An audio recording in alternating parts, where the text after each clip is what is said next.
You are listening to Minor Metrics. I'm your host, Chris Mellon. This show is powered by a script written by LockVox and Eve Prosper. This content is aimed at players participating in the mining profession and is provided nightly to give you, dear listener, the information you need to sell your product at the right price. Starting with Tritanium on the early graph, we can see the Capital Mining crash and nerf recovery. Zooming in, the price has come out of its stall and is reaching up to 4.8. I think we've moved past any crash that might have happened, and we have continued on to a higher price. Luckily, if you were holding out for a longer game, you're being rewarded early. It's a good move to sell Tritanium now, although our price could rise higher. Pyrite is showing the Capital Mining crash, and we've returned to a stall. Zooming in, we can see a stall at 5.5. In the long run, I think this price has further to rise, and I would hold and wait for a higher price.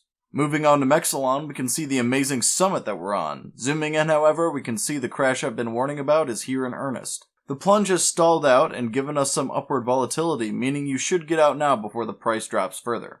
With Isogen, we're seeing the exact same graph as Pyrite, and it's for all the same reasons. Zooming in, we can see our price has pulled out of a decline. Selling Isogen isn't a terrible idea, but only if you need to liquidate. Holding out for a better price will probably be a better move in the long run. Moving through to Noxium, we see a similar graph to Tritanium earlier, but with a price hike up to a much better relative price point.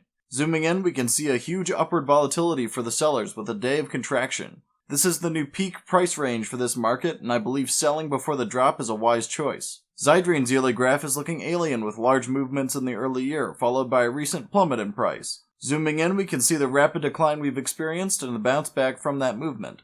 Despite this rebound, we're still in our stall out. It's time to hold on to Zydrene and wait for an acceptable price. For the last of our regular minerals, we have Megasite. Much like Zydrene, Megasite has had large movements in the early year, but it's only just now experiencing its drop. If Zydrene is any indication, this price has further to drop.